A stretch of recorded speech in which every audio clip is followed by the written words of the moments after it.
Hi, I'm Jen, a real estate photographer and business owner on the East Coast of Central Florida. On this channel, I teach and help you simplify both the technical and business sides of having a successful real estate photography business. So be sure to like and subscribe for tons of tutorials and free insider guides and information. Also be sure to check out the description below for helpful links and some free guides too. Okay, so I just shot this property. Typically, I take photos first, I get familiar with the home, and then second, I do video. That way I'm familiar with all of the spaces, I know what angles look the best, and I can kind of replicate that with video. Today, I'm going to show you how I easily switch from taking photographs and all of those settings to video and those settings. I'm also going to show you how I set up for an agent intro and all the goodies that need to attach to the camera to make that successful. Okay, so I just completed photos in this home. I have my f-stop on 8, I have my ISO at 100, and of course that shutter speed will be determined by the lighting in each room. So I'm gonna bump it up just a little bit for purposes of your viewing pleasure. But anyways, I'm going to show you how I switch from these photo settings to video because more often than not, agents are ordering video. So I will go from photographs to video pretty quickly, and then I will also set up for agent intro or agent footage. So first things first, you're going to want to change the camera icon to the video icon.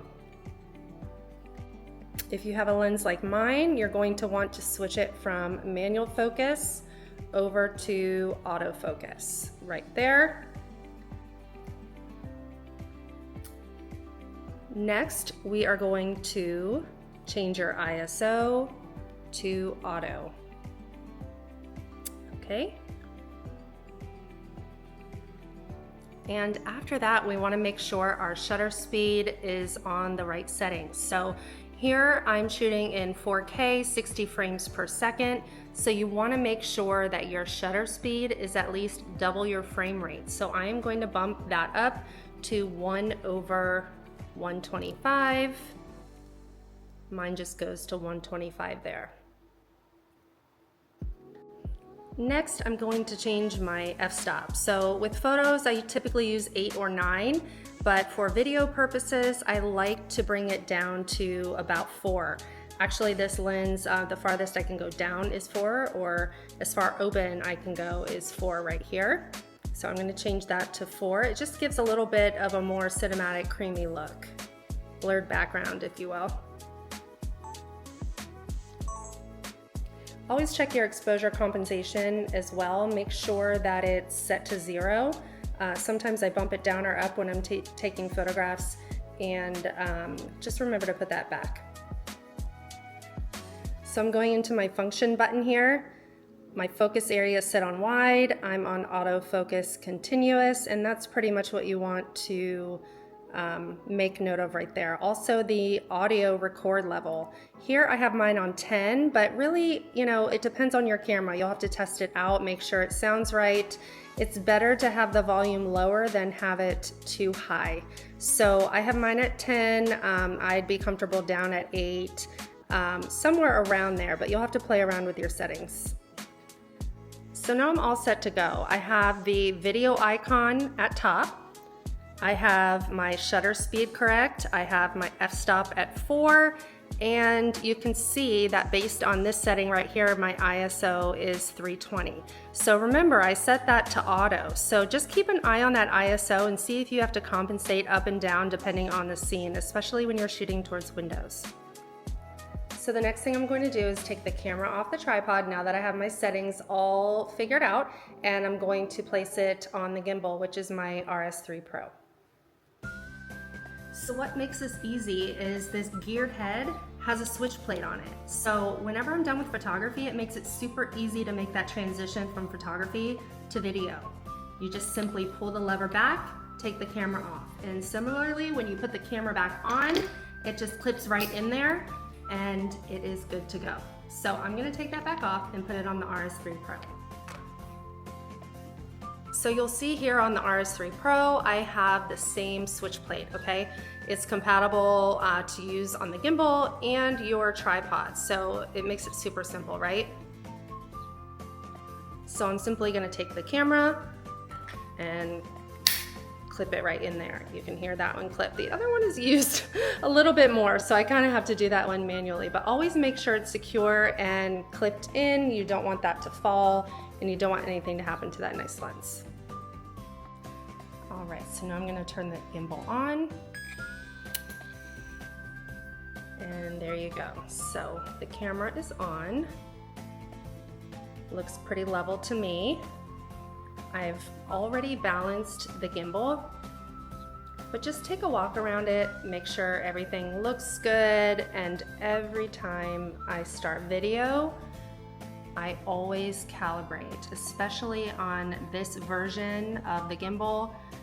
They make it super easy with a digital screen. So what I did up here is I hit this left icon, top left, and I like my gimbal super smooth, and I'm going to start the calibration. So that just takes a couple seconds.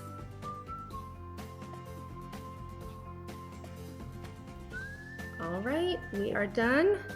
Okay, so now what I do is I hit the M button just to give that screen a... Okay, so when I first started out, I started out with the Rode system, which is excellent. If you have this, start there, no problem. You can always upgrade later. I'm going to show you how to use both. More recently, I switched to the DJI Mic 2. They also have the Mic 1 and the Mic Mini series. All of these are wireless, and once you kind of try wireless, you don't want to go back to the wired, just saying. So this is the receiver part for the Mic 2. This is the receiver. So this goes on the actual camera. As far as the Rode series, this is the part that goes on the Agent, and this is the part that is the receiver. Okay, so the transmitter is what's handheld or on the Agent's person. So let's start with the Rode. This goes onto the camera. You can see it has a little clip behind it that slides really easy into the hot shoe on top of your camera. So you'll just take that and simply slide it into the top there. Then you'll have the little ports on the side. One is going to be for this receiver up here, and the other one's going to be for your headphones. That way you can hear what's going on and make sure your audio is nice and clear. This is the cable that it came with. So you're going to want to plug one end into the receiver here, and then the other end goes in, at least in my camera, the Sony a7 IV, it goes in the top right here, and this is where your headphones will go. You'll see the power button in front, so you're gonna just wanna press and long hold on that. You'll see that turn on. So I just did the same with the transmitter. I turned it on right there. Now you'll see the two blue lights at the top. So it's showing that it's paired, that kind of infinity looking symbol on the far left. And then if you ever get unpaired, just make sure you click that infinity or link sign on the receiver as well, okay? I'm not gonna get in the weeds with this, but if you want to adjust the volume here on the receiver, that's what the dB is for. So you'd press that dB and you can adjust the volume, not only from the receiver side, just so it coordinates well with your camera settings. You wanna make sure they're kind of meet in the middle and have like a nice little marriage of sound there. So lastly, I'm going to plug in my headphones. I must say I love these, but I do need a new pair. Maybe something a little less cumbersome with a little less length to the cord here. But anyways, I'm going to plug that in here. All plugged in. So one step that you don't want to miss, once you have everything together, go ahead and do a little test. Okay, I have this little mini microphone here and I am testing the audio. I can hear it here and making sure that translates to the camera. It's happened to all of us, I know.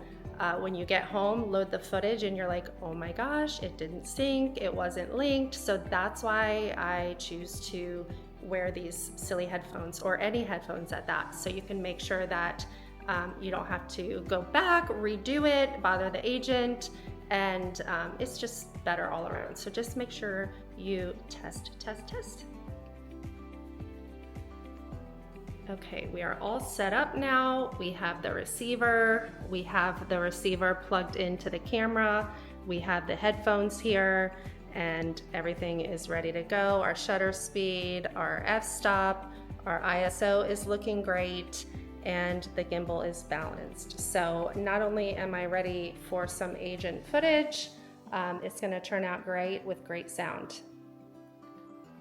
Okay, so now I'm gonna use my DJI Mic System.